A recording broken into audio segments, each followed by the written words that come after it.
सबको जय मसीह।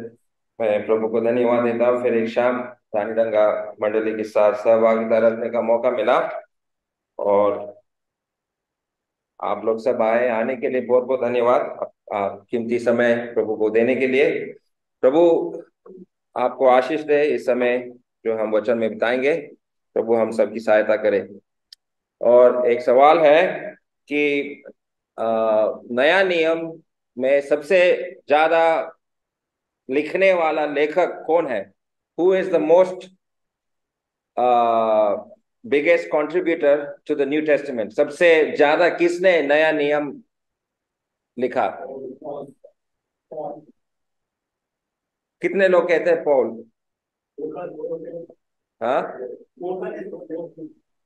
हाँ,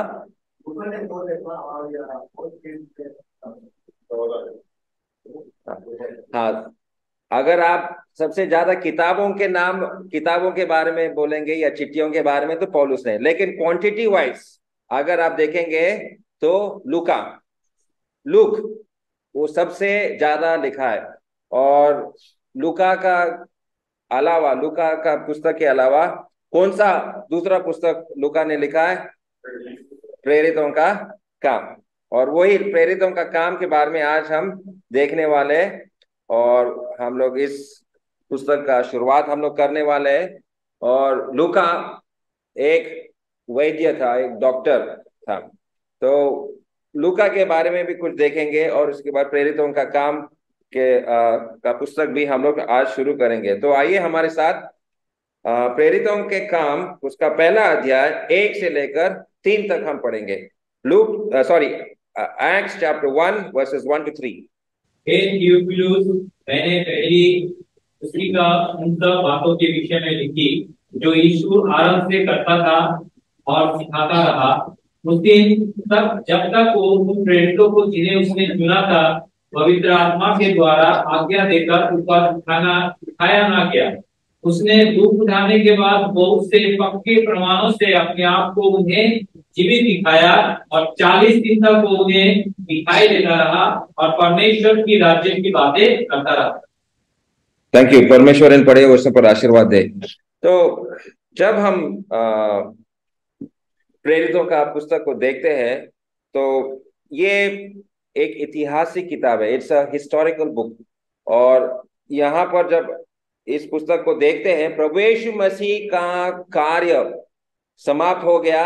और प्रभु यीशु मसीह ने अपने 12 शिष्यों को या 11 शिष्यों को उन्होंने सुसमाचार बताने के लिए बोला। और प्रभु यीशु मसीह स्वर्ग चला जाता है। ये हम लोग मार्कुस का किताब के आखिरी भाग में भी हम लोग देखें। और उसी का कुछ बातें आज इस पहला अध्याय में भी प्रेरितों का पहला अध्याय में भी कुछ बात है कि प्रभु यीशु मसीह कैसे स्वर्ग उठाया जाता है, उसके बारे में भी हम लोग देखते हैं। लेकिन प्रभु यीशु मसीह ने जो परिश्रम किया, प्रभु यीशु मसीह ने जो काम किया, वहां पर ऐसा लिखा है कि एक तीसरा पद में ऐसे लिखा है, और उसने दुख उठाने के बाद बहुत से पक्के प्रमाणों से अपने आप को उन्होंने जीवित दिखाया। दुख उठाने के बाद, और इंग्लिश बाइबल में अगर आप देखेंगे वो दुख शब्द है पैशन। जो प्रभु यीशु मसीह ने क्रूस पर दुख उठाया, उसके बाद में प्रभु यीशु मसीह को 40 दिन लगा शिष्यों को साबित करने के लिए कि मैं जिंदा हुआ। 40 दिन प्रभु यीशु मसीह इस पृथ्वी पे था और 40 दिन अपने आप को जिंदा करके उसने दिखाया। लेकिन यूहन्ना उसका 12 अध्याय 24 इस पद को जरा पढ़िए। John chapter 12 verse 24। मैं तुमसे सच सच कहता हूँ कि जब तक गेहूं का दाना भूमि में पड़कर मर नहीं जाता वो अकेला रहता है, परंतु जब मर जाता है तो बहुत फल लाता है। तो वो बहुत फल जो प्रभु यीशु मसीह लाया है, वो अभी प्रेरितों का काम में हम लोग देखने वाले। क्या फल प्रभु यीशु मसीह ने लाया, और वो भविष्यवाणी प्रभु यीशु मसीह ने अपने बारे में किया था। जब तक वो मर ना जाए तब तक बहुत सारा फल देखने को नहीं मिलेगा। और वो फल क्या मिला, वो प्रेरितों का पुस्तक में हम लोग देखते हैं। और हम लोग ऐसा भी देखते हैं, प्रेरितों का पुस्तक को जब हम देखते हैं, ये शुरुआत होता है यरूशलेम से।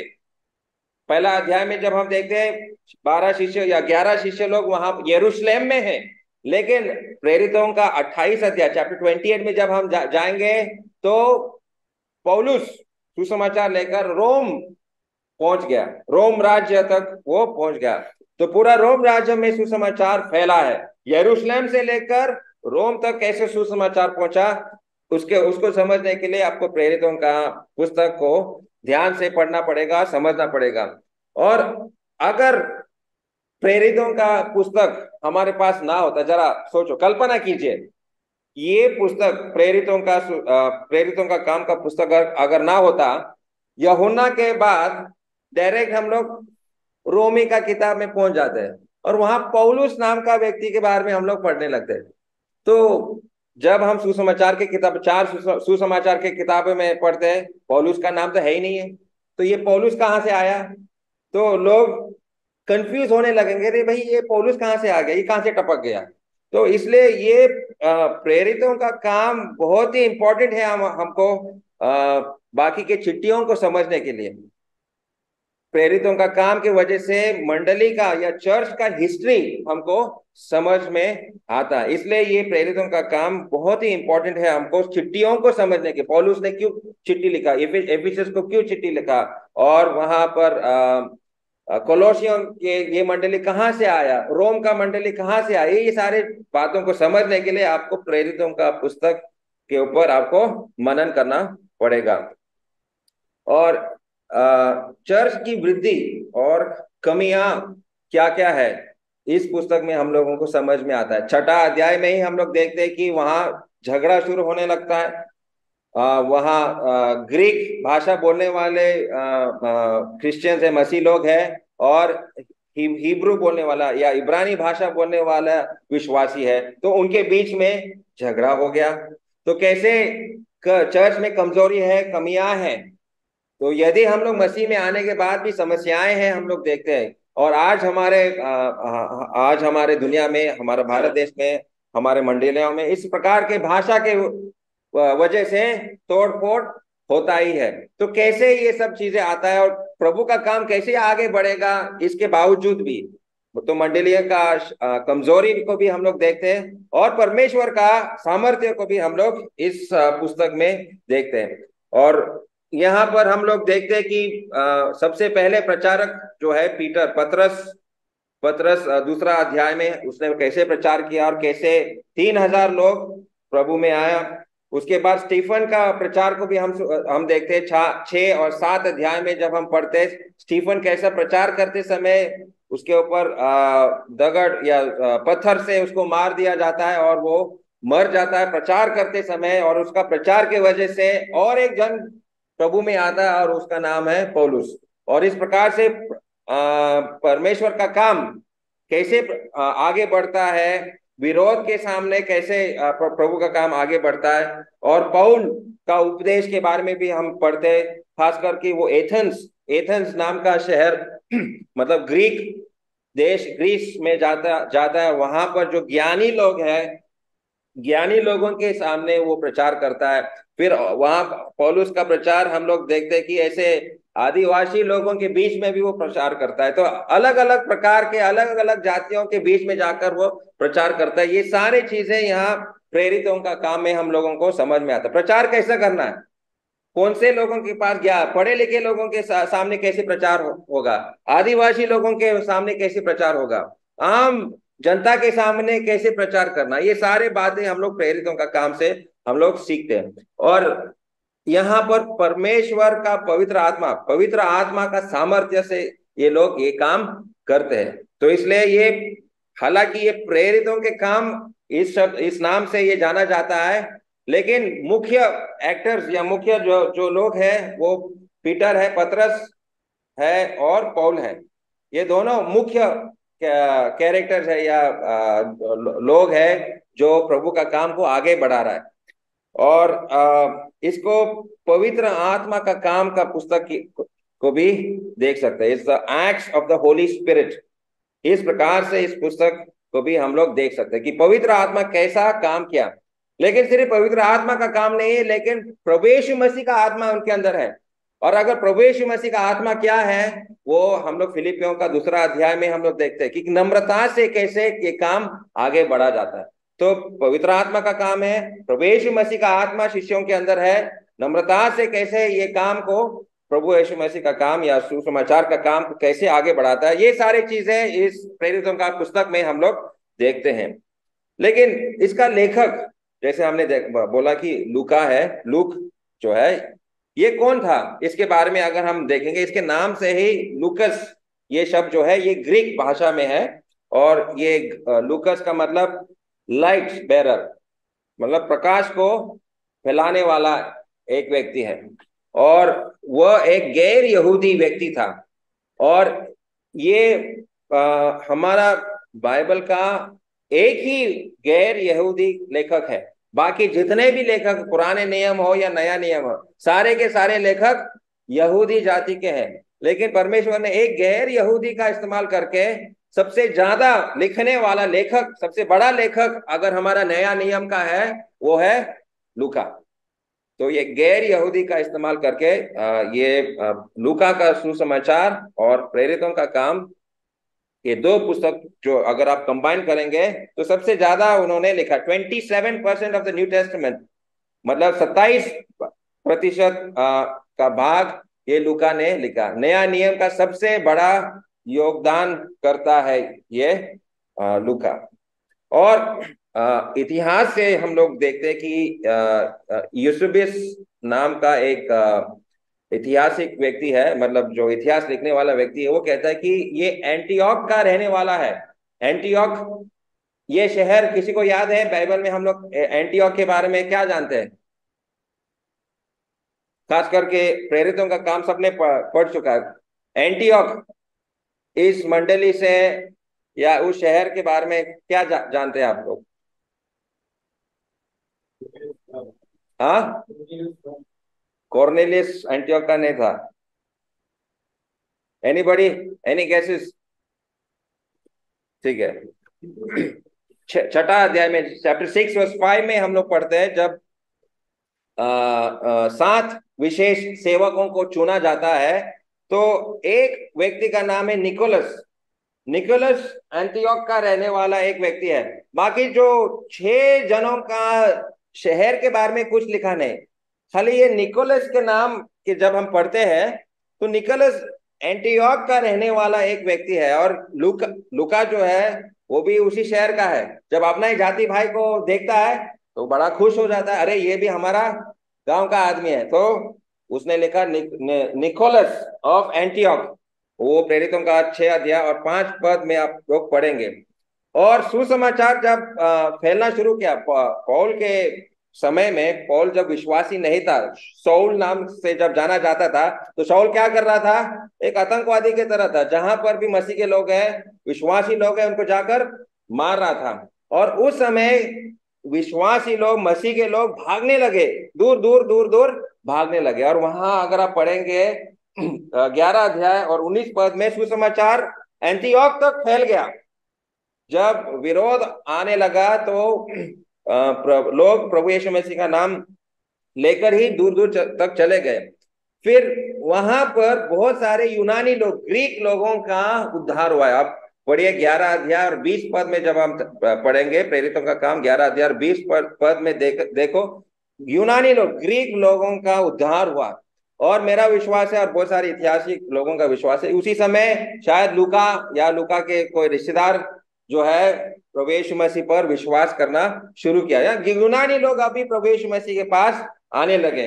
लेकिन एंटियोक में सबसे मुख्य बात ये कभी मत भूलना, सबसे पहले बार विश्वासियों को क्रिश्चियन इस नाम से बोला गया था। वो हम लोग पढ़ते हैं 11 अध्याय और 26 पद।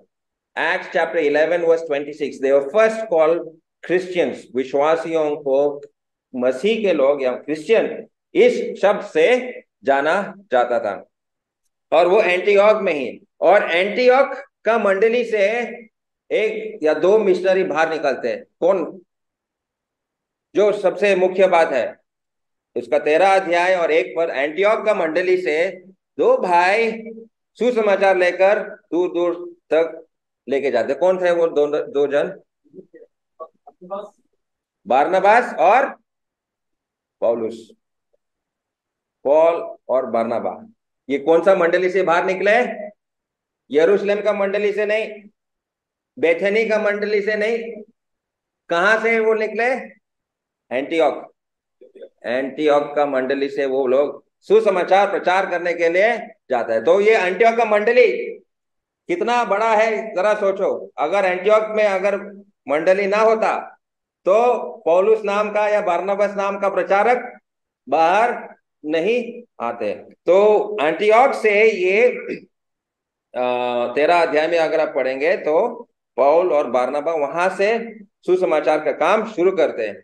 और उसी मंडली में जब वो लोग वापस आते हैं, सुसमाचार जब पूरा जगहों में, बहुत सारे जगहों में सुनाकर आते हैं, वापस आते हैं, 15वां अध्याय में, प्रेरितों का 15वां अध्याय में एक समस्या आता है। और वहां वो समस्या सरकमसिशन के बारे में है। ये सरकमसिशन शब्द क्या है हिंदी में? मेरे दिमाग ने, हाँ, तक छेद। ओके, तो सरकमसिशन शब्द आपको समझ में आ रहा है ये क्या है? सुनता, ये बांग्ला में कहता है, बांग्ला शब्द जो है सुनता है ना, है? बंगाली बाइबल किसी के पास है? नहीं है। ओके, तो सरकमसिशन के बारे में या यहूदी जो जो क्या बोलते हैं, जो the rules and regulations of the Jewish customs. हाँ, कस्टम्स शब्द क्या है? हाँ, रीति। यहूदी रीति रिवाजों का पालन करना चाहिए करके एक एक समस्या आ जाता है। तो वही एंटियोक के मंडली के भाई लोग ही उसका हल ढूंढने के लिए यरूशलेम जाता है। और वापस वो वहां पर एंटियोक के मंडली में आता है कि और वहां जेम्स, पीटर, जॉन, ये सारे जो बड़े शिष्य लोग, जो प्रभु यीशु मसीह के शिष्य लोग है, वो एक पत्र, एक चिट्ठी वो लोग लिखते हैं कि सरकमसिशन करने का जो पुराने यहूदी रीति रिवाजों को मानना अभी जरूरी नहीं, बस उद्धार चाहिए। और अगर मांस खाना है तो लहू नहीं खाना चाहिए, और व्यभिचार से दूर रहना करके इतने चीजें वो लोग बताते हैं। और वही चिट्ठी ये एंटियोक के मंडली को आकर देते हैं। तो कहने का मतलब है लूका उसी मंडली से है, एंटियोक का मंडली से। और जो कुछ भी समस्याएं है, क्या क्या मिशनरी का काम हुआ है, ये सारे एंटियोक के मंडली, एंटियोक के विश्वासियों को पता था। तो ये लूका उसी जगह से, एंटियोक उस जगह से है। और बाद में हम लोग देखते हैं कि वो एक पौलुस के साथ प्रचार करने के लिए जाता है। और कोलोसियों 4 का 14 में हम लोग उसके बारे में लिखते हैं, लूका के बारे में लिखते हैं कि देखते हैं कि वो एक वैद्य है या एक डॉक्टर है। तो पौलुस का एक बहुत नजदीक साथी जो उसके साथ प्रचार करने के लिए निकलता है, वो एक अच्छा पढ़ा लिखा व्यक्ति था। एक डॉक्टर का मतलब बहुत ही अच्छा पढ़ा लिखा व्यक्ति था। और इसलिए जब लूका का सुसमाचार जब लोग पढ़ते हैं और प्रेरितों का काम को जब हम पढ़ते हैं, तो लोगों को पता चलता है कि एक एक पढ़ा लिखा आदमी वहां पर कुछ बातें हम लोगों को बता रहा है। और इसलिए उसको प्रूफ या बहुत सारी चीजों का साबित करने के लिए लूका का पुस्तक हमारे लिए बहुत ही जरूरी है। और जरा 16 अध्याय और 10 पद को पढ़िए। प्रेरितों का काम 16 अध्याय 10 पद में जरा आइए मेरे साथ। वहां पर लूका अपने बारे में क्या लिखता है? 10, प्रेरितों का काम 16 का 10। उसके ये दर्शन देखते ही हमने तुरंत मकिदुनिया जाना चाहा, ये समझकर कि परमेश्वर ने हमें उन्हें सुसमाचार सुनाने के लिए बुलाया। हाँ, अभी यहाँ पर हमें बुलाया, कौन वो कह रहा है यहाँ पर? लेखक हमें बुलाया, किसका मतलब? ठीक है, पौलुस को सपना आता है, पौलुस को सपना आता है, वो देखता है कि मकदोनिया में एक व्यक्ति हम लोगों को बुला रहा है, आओ इधर आओ, आओ इधर आओ। तो पौलुस को लगता है कि हाँ, प्रभु हमको मकदोनिया में बुला रहा है सुसमाचार को सुनाने के लिए। तो वो अपने साथियों को बताता है। और उनके साथी के लोग कौन है? यहाँ पर हम पढ़ते हैं कि लूका भी है।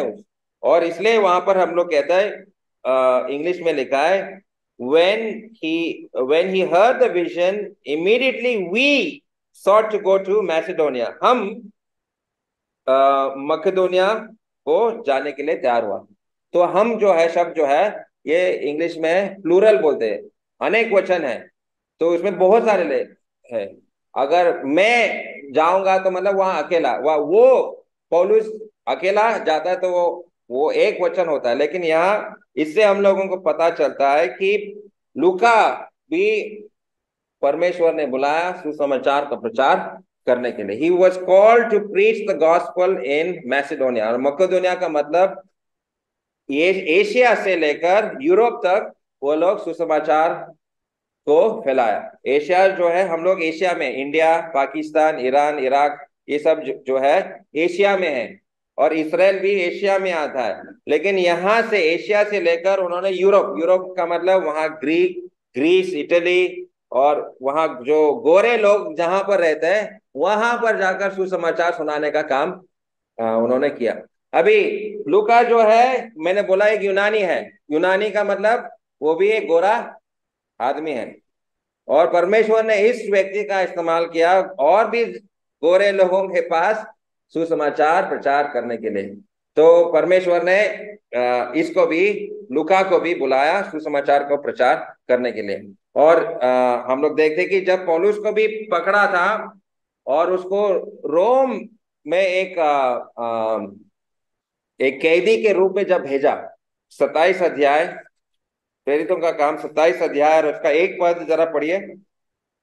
जब वो निश्चिंत हो गया कि हम जहाज द्वारा की जाए, तो उन्होंने पौलुस और कुछ अन्य बंदियों को यूलियुस नामक अगस्तुस की पलटन के सूबेदार के हाथ सौंप दिया। तो यहाँ पर भी यह हम शब्द आया, मतलब लेखक वहां पर उसके साथ है। इंग्लिश में भी लिखा है when it was decided that we would sail for Italy। मतलब वी का मतलब वो लेखक भी है, पौलुस के साथ लेखक भी है। तो बहुत सारे यात्राओं में लूका भी पौलुस के साथ था। तो अगर लूका एक डॉक्टर है और एक मिशनरी भी है, तो परमेश्वर ने इसका बहुत बड़ा उपयोग किया है। जिस प्रकार से पौलुस का उपयोग हुआ है, उसी प्रकार परमेश्वर ने लूका का उपयोग भी किया। उसका काम कुछ कम नहीं है। हाँ, पौलुस जो है उसका नाम बड़ा हो गया, जो हर जगह में हम लोग पौलुस का नाम लिखता है, लेकिन बैकग्राउंड में कौन है?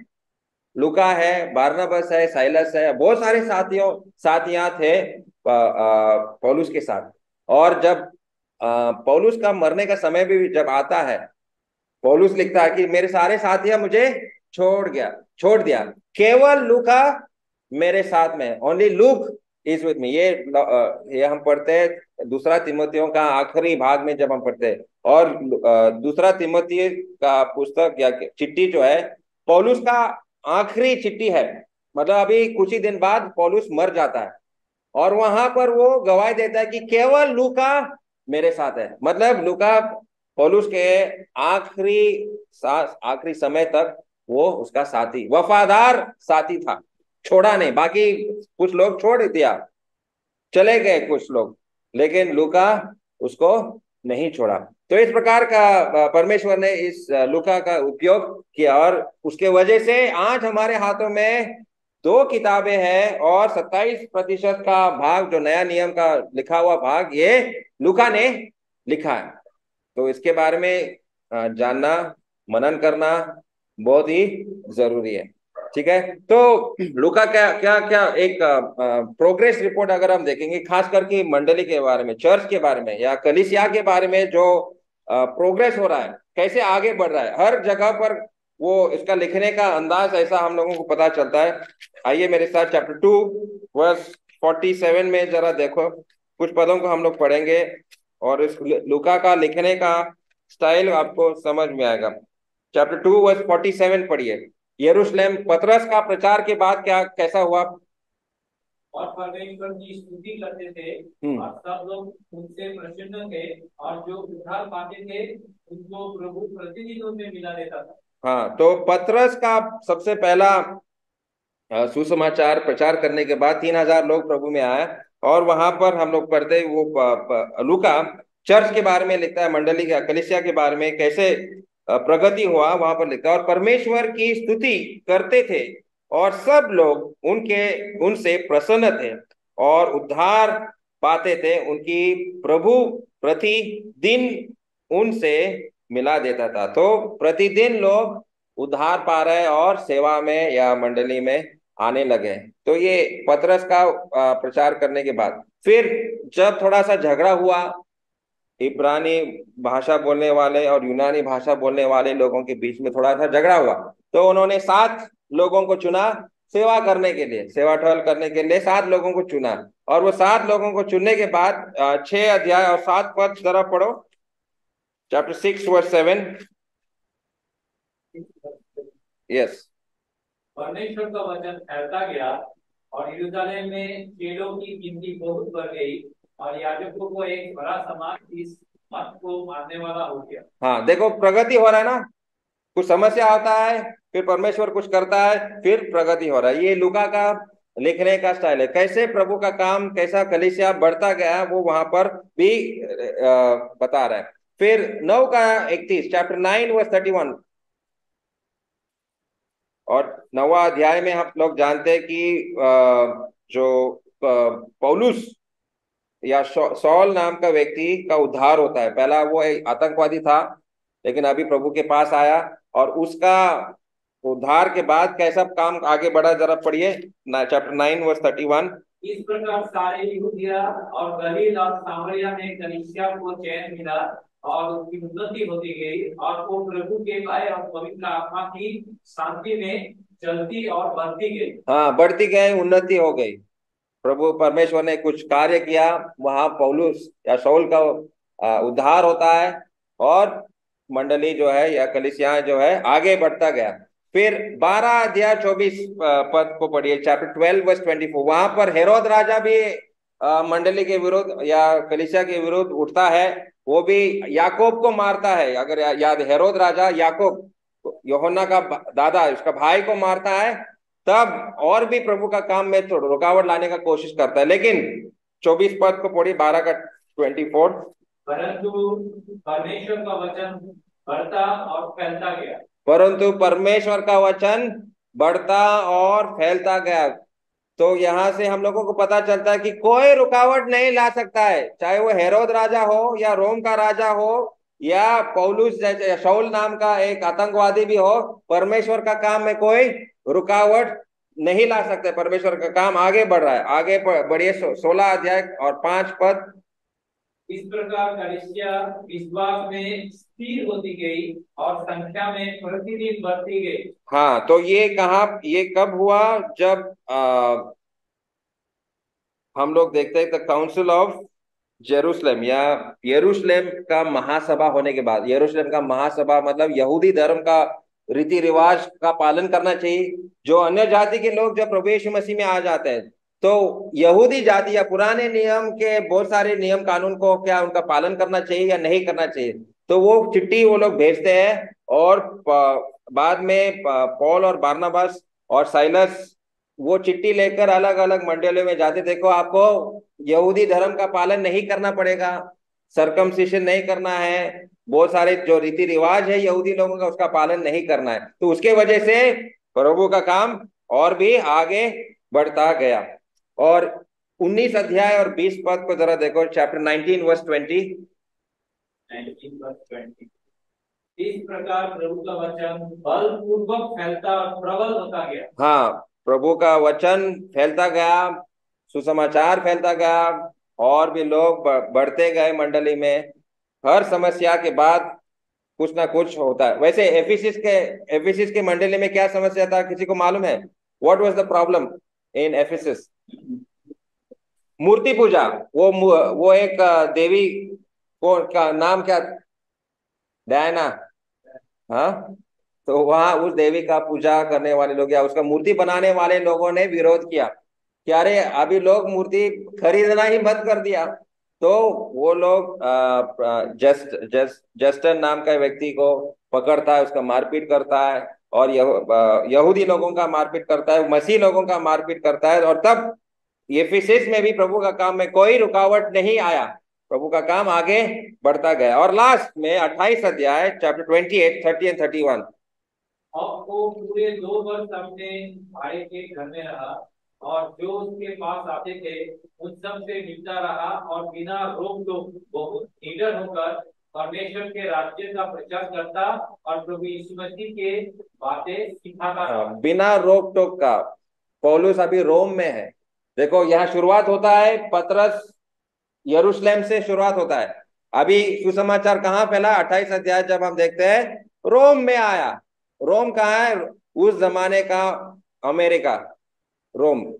जैसे आज अमेरिका सबसे बड़ा देश है, सबसे अमीर देश है, उस जमाने में ये रोम सबसे बड़ा देश, सबसे अमीर देश। और वहां का जो बिल्डिंग्स, वहां का जो रास्ते, वहां देखने लायक था। लोग दूर दूर से आते थे सिर्फ रोम को देखने के लिए। बहुत ही सुंदर शहर था। लेकिन अभी पौलुस वहां पहुंचा और बिना किसी रोक टोक का, बिना किसी रुकावट का पौलुस रोम में भी प्रचार कर रहा है। तो ये एक प्रकार का एक आउटलाइन है प्रेरितों का काम, कि कैसे समस्या है लेकिन प्रभु का काम आगे बढ़ता गया।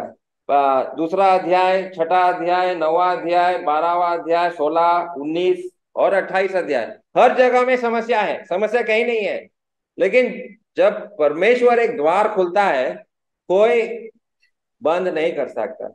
अगर परमेश्वर ने रानीडंगा में द्वार खुला है, कोई इसको बंद नहीं करता। समस्या है, प्रॉब्लम्स है, लेकिन परमेश्वर का काम यहाँ पर हुआ है और हो रहा है। इसमें कोई भी रुकावट नहीं ला सकता है। और इस प्रकार से लूका का ये एक प्रोग्रेस रिपोर्ट है मंडली का।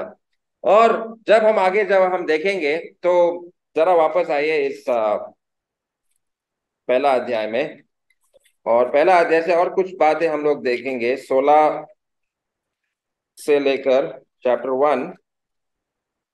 हालांकि और भी कुछ चीजें हम लोग देखेंगे। 15 से लेकर 22 तक पढ़िए।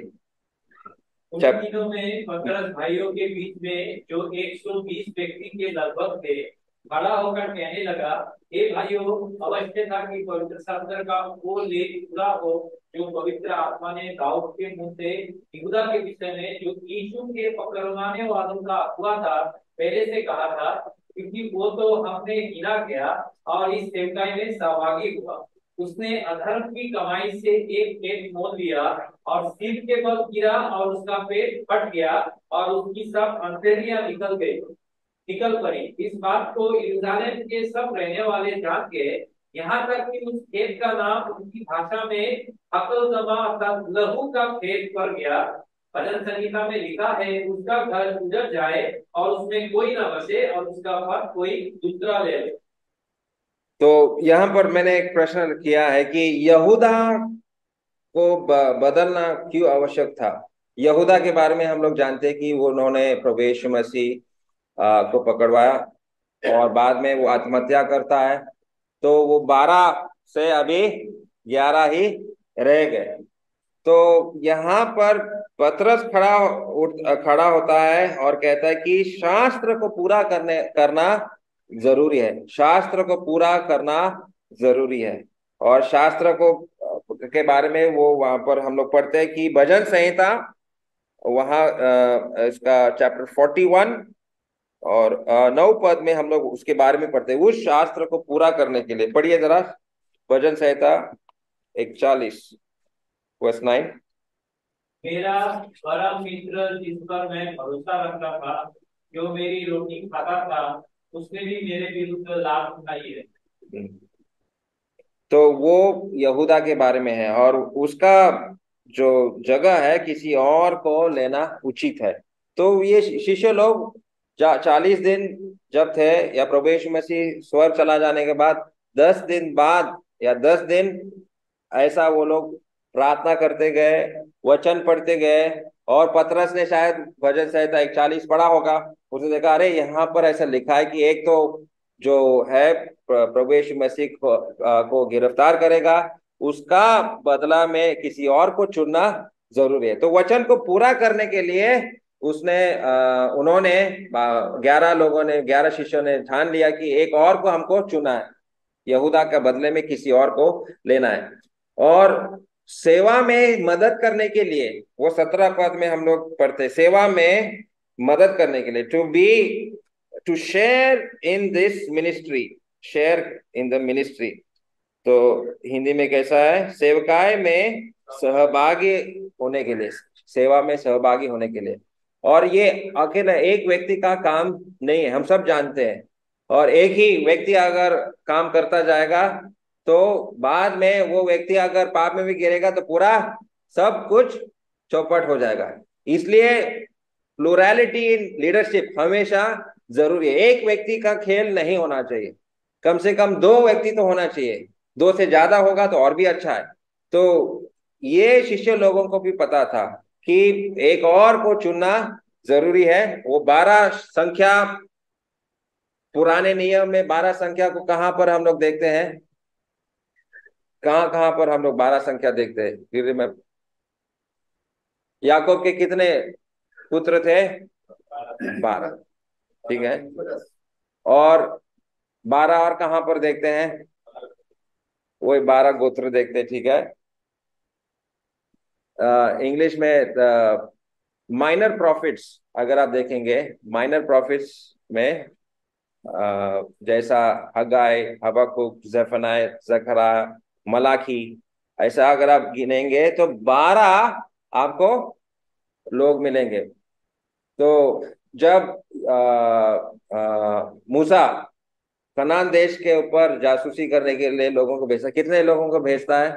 12। तो हर जगह में 12-12 करके, और प्रभु यीशु मसीह ने 12 शिष्यों को चुना था। और इसलिए ये प्रेरितों को भी पता था 12 संख्या उनके लिए इंपॉर्टेंट है। इस 12 को पूरा करने के लिए ये उन्होंने एक और को चुनना है करके उनको मालूम है। लेकिन उसके बाद जब एक एक करके मरने लगे, याकूब जब मर गया तो उन्होंने और किसी को चुना नहीं।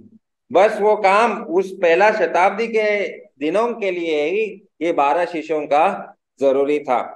और वहां पर कोई महिला को चुना नहीं। ये पिछले बार भी हमने देखा, मरियम मगदलेन के बारे में भी हम लोग देखा। मरकुस का 16वां अध्याय में जब हम देखते हैं, सबसे पहला व्यक्ति जिन्होंने प्रभु यीशु मसीह को जी उठा देखा वो मरियम मगदलिनी। तो मरियम मगदलिनी बोल सकते मैं गवाह बन सकता हूँ, मैं आगे एक बार वो यहूदा तो चला गया तो मैं 12 में से मैं एक हो सकता हूँ। लेकिन हम लोग देखा ऐसा तो नहीं हुआ, महिलाओं ने वो स्थान नहीं लिया, किसी पुरुष को वो स्थान को लेना था। और जैसे हम देख रहा है, शैतान परमेश्वर का काम में रुकावट लाने का कोशिश किया। शैतान यहूदा का जीवन में, उसका शरीर में प्रवेश करता है, और शैतान का सामर्थ्य से वो यहूदा इस्करियोत ने काम किया है। और शैतान का काम है कि परमेश्वर का काम में रुकावट लाना। और इसलिए शैतान आज भी विश्वासियों को गिराने में पड़ा है। उसका मुख्य कार्य, आज शैतान का मुख्य कार्य है एक विश्वासी भाई या बहन को पाप में गिराना। हाँ, यहूदा गिर गया पाप में, पतरस भी पाप में गिर गया, लेकिन वापस उन्होंने पश्चाताप किया पतरस ने, और वापस वो मंडली में या सेवा में खड़ा हो जाता है। तो परमेश्वर का काम में कोई रुकावट नहीं ला सकता है। शैतान रुकावट लाने का कोशिश किया, लेकिन परमेश्वर का काम को कोई नहीं रोक सकता। प्रभु का काम आगे बढ़ा। और वो 24 पद जरा पढ़िए, verse 24, chapter 1, Acts chapter 1 verse 24। और ये प्रार्थना की, हे प्रभु, तू जो सबके मन जानता है, ये प्रकट कर कि इन दोनों में से तूने किसको चुना है। हाँ, तो किसको चुना है? तो वहां पर परमेश्वर ने, उन्होंने सबसे पहला मुख्य काम जो किया, उन्होंने प्रार्थना किया। प्रार्थना, चिट्ठिया बाद में तो फेंका, लेकिन उन्होंने सबसे पहला काम प्रार्थना किया। तो वो 22 पद में वो शब्द जो है गवाह ठहराया जाना चाहिए। गवाह शब्द जो है इंग्लिश में विटनेसेस। तो वो शब्द अगर आप ग्रीक भाषा में अगर आप देखेंगे 22 पद में, विटनेस शब्द या गवाह शब्द जो है उसका अर्थ यह है कि मरने के लिए तैयारी। मार्टर ये शब्द है ग्रीक भाषा में, और मार्टर से मतलब शहीद होने के लिए तैयार होना है। तो 12 चेले शहीद होने के लिए तैयार थे। क्यों? वो लोग, उनको पता था कि प्रभु यीशु मसीह ने उनको बोला था क्रूस उठाकर मेरे पीछे हो लो। तो क्रूस उठाना मतलब मरने के लिए तैयार होना। तो वहां पर पतरस ये कह रहा है कि हम में से अभी 12 में से 12 जो है हम लोग मरने के लिए तैयार है। अभी 11 रह गए और एक को चुनना है जो प्रभु यीशु मसीह के लिए मरने के लिए तैयार है। तो विटनेस ये शब्द मुख्य मूल अर्थ ये है कि यीशु मसीह के लिए मरने के लिए तैयार है। और ऐसा व्यक्ति को उन्होंने चुना और वहां नाम मत्तियास करके मत्तियास को वो लोग चुनता है। और मुख्य बात यह है कि क्या गवाह बनना है, किस बात का गवाह बनना है? प्रभु यीशु मसीह जिंदा हुआ, पुनरुत्थान के बारे में उनको गवाह बनना है। तो इस प्रकार से 12 अभी हो गया है। 11 से अभी 12वां जो चुना है वो मत्तियास आ जाता है। और बाद में हम लोग देखते हैं कि दूसरा अध्याय अगले बार परमेश्वर अगर समय देगा तो पवित्र आत्मा आता है उनके ऊपर, और उसका मतलब क्या है और हमारे लिए आज वो पवित्र आत्मा का कार्य कैसे आगे बढ़ेगा, ये हम अगले आने वाले हफ्तों में देखेंगे। अभी यहीं पर हम लोग रुकते हैं। सुनने के लिए बहुत बहुत धन्यवाद।